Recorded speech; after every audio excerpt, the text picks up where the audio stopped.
السلام علیکم ورحمۃ اللہ وبرکاتہ۔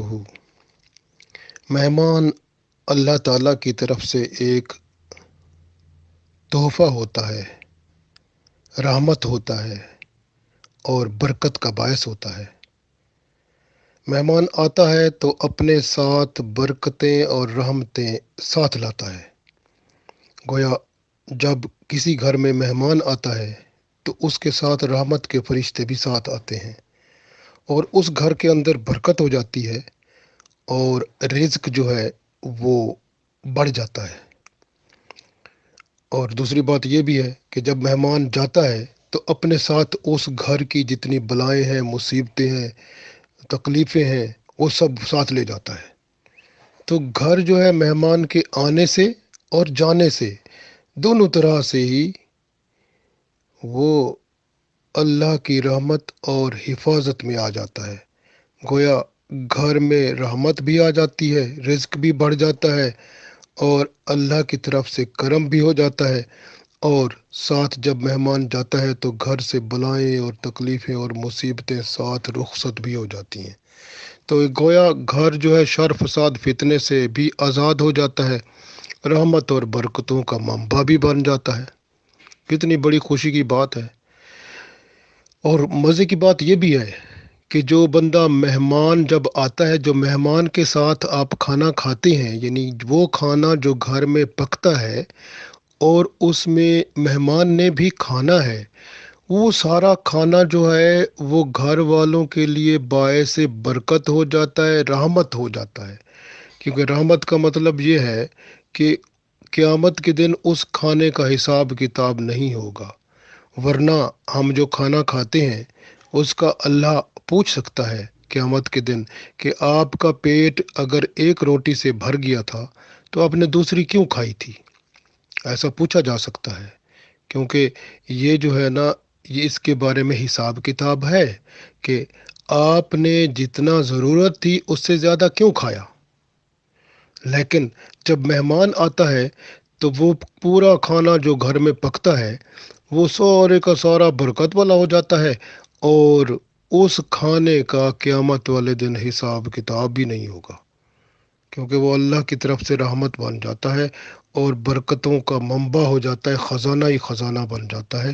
اس لیے تو حضرت ابراہیم علیہ السلام کئی کئی میل تک جو ہے دور چلے جاتے تھے مہمان ڈھونڈنے کے لیے، تاکہ مہمان کے ساتھ کھانا کھائیں۔ تو مہمان کے ساتھ کھانا جب کھایا جاتا ہے تو آپ اچھے سے اچھا کھانا بھی کھا سکتے ہیں۔ آپ کو پتہ ہے اچھے سے اچھا کھانا اگر کھانا چاہیں تو آپ کا حساب قیامت کے دن ہوگا پھر۔ لیکن اگر مہمان کے ساتھ کھائیں گے، اس کو بھی کھلائیں گے، تو پھر مفت میں ہو گیا۔ قیامت والے دن آپ کو اس کھانے کا حساب کتاب نہیں ہوگا۔ جس طرح کہ رمضان شریف میں آپ روزہ رکھتے ہیں تو روزہ رکھنے اور روزہ وہ افطار کرنے کا جو کھانا ہوتا ہے اس کا بھی حساب کتاب نہیں ہوتا۔ کتنی اللہ کی رحمت ہوتی ہے۔ تو مہمان جو ہے وہ اللہ کی طرف سے رحمت ہے، برکت ہے، اور اللہ کی طرف سے خصوصی طور پر جو ہے وہ ایک ایسا یعنی خزانہ ہے جو آپ کے لیے برکتیں اور رحمتیں لاتا ہے اور آپ کی مصیبتیں اور تکلیفیں بھی ساتھ لے جاتا ہے۔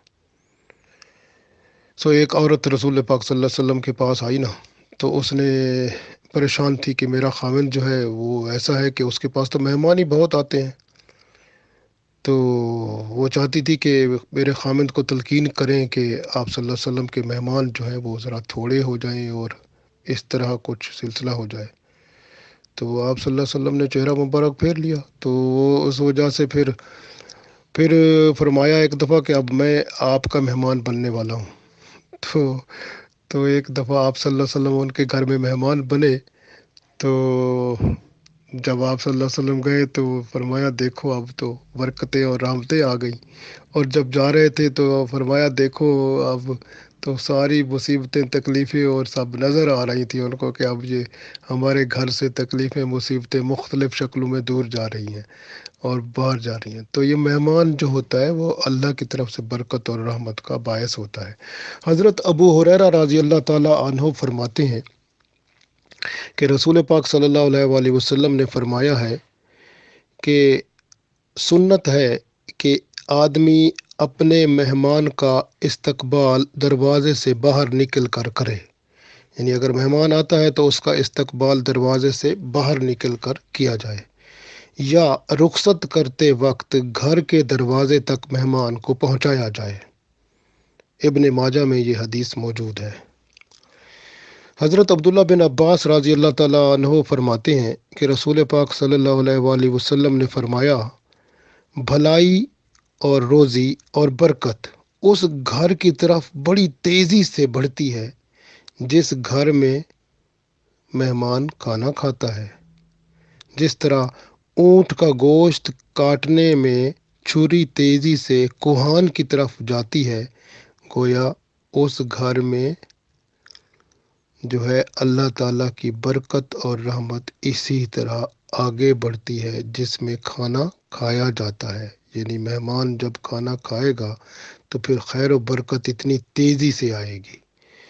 ابن ماجہ میں حدیث موجود ہے۔ تو کتنی خوبصورت بات ہے، مہمان کے آنے سے کتنی بڑی برکت اور رحمت کتنی تیزی سے گھر میں آ جاتی ہے۔ تو یہ اللہ تعالیٰ کا بڑا کرم ہوتا ہے، رحمت ہوتی ہے۔ حضرت ابو شریح رضی اللہ تعالیٰ عنہ کہتے ہیں کہ رسول پاک صلی اللہ علیہ وسلم نے فرمایا، جو شخص اللہ اور آخرت کے دن پر ایمان رکھتا ہے اسے چاہیے کہ وہ مہمان کی عزت کرے، احترام کرے اور خاطر و مدارت اس کی کرے۔ مہمان کی خاطر و مدارت ایک دن اور ایک رات ہے۔ اسی حدیث میں آتا ہے کہ مہمان کی خاطر مدارت کتنی ہے؟ ایک دن اور ایک رات۔ اسی میں پھر آگے فرماتے ہیں آپ صلی اللہ علیہ وسلم، اور مہمان کی ضیافت کی مدت 3 دن اور 3 راتیں ہیں، یعنی مہمان زیادہ سے زیادہ 3 دن اور 3 راتیں تک رہے گا۔ آگے فرماتے ہیں کہ اس کے بعد مہمان کی خدمت وہ صدقہ اور خیرات ہے،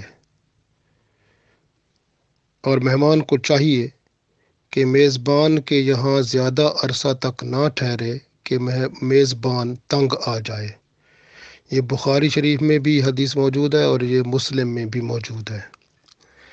تو گویا مہمان جو ہے کسی گھر میں جاتا ہے تو اس کا عزت کی جائے، اس کا احترام کیا جائے، اس کی خاطر و مدارت کی جائے۔ اس کی خاطر مدارت جو ہے وہ 1 دن اور 1 رات ہے، اور مہمان زیادہ سے زیادہ 3 دن 3 راتیں رہ سکتا ہے۔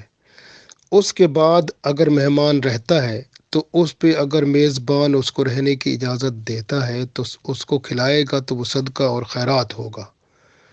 عام طور پر ایسے ہوتا ہے، اگر مہمان 3 دن سے زیادہ کسی گھر میں رہتا ہے تو پھر دال پکا کے دیتے ہیں اس کو، وہ گوشت وغیرہ اور دوسری چیزیں جو ہوتی ہیں نا وہ پھر چھوڑ دیتے ہیں، وہ کہتے ہیں چلو مہمان جلدی سے نکلے۔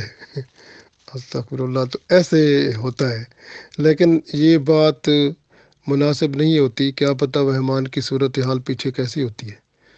تو مہمان جو ہوتا ہے اس کی خدمت کرنا، اور اگر 3 دن اور 3 راتوں سے زیادہ بھی رہتا ہے تو اس کو اگر کچھ کھلائے پلائیں گے تو وہ آپ کا صدقہ اور خیرات ہو جائے گی۔ تو اس لیے آپ صلی اللہ علیہ وسلم نے مہمان کو تلقین بھی فرما دی کہ مہمان جو ہے اتنا زیادہ عرصہ بھی نہ رہے کہ میزبان جو ہے وہ تنگ آ جائے۔ حضرت عقبہ بن عامر رضی اللہ تعالی عنہ فرماتے ہیں کہ میں نے عرض کیا، یا رسول اللہ صلی اللہ علیہ وآلہ وسلم، آپ ہم کو کسی کام پر یا جہاد پر بھیجتے ہیں اور ہم ایک قوم کے مہمان ہوتے ہیں، لیکن وہ مہمانی نہیں کرتے، یعنی جب جہاد پر جاتے ہیں تو جس قوم کے پاس جائیں گے تو وہ ان کے مہمان ہی بنیں گے نا، لیکن وہ مہمانی نہیں دیتے بلکہ الٹا پیش آتے ہیں۔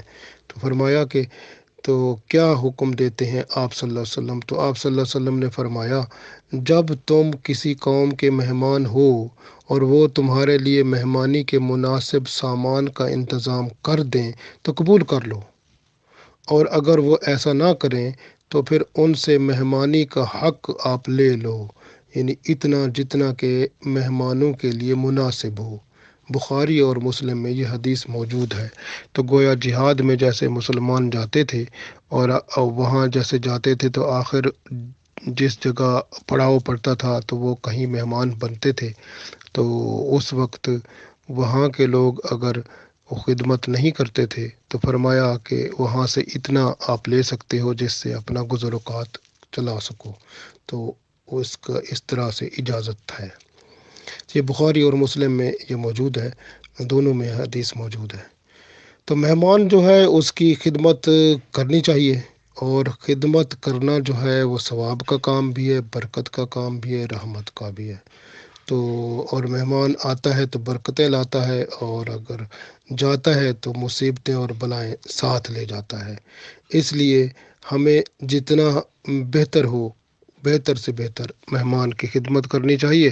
اللہ تعالی ہم سب کو توفیق دے کہ ہم مہمانوں کی خدمت کریں، اور گھر کے اندر جو ہے رحمت اور برکت آئے، اور مصیبتیں اور بلائیں دور ہو جائیں۔ اللہ ہم سب کو توفیق دے، آمین۔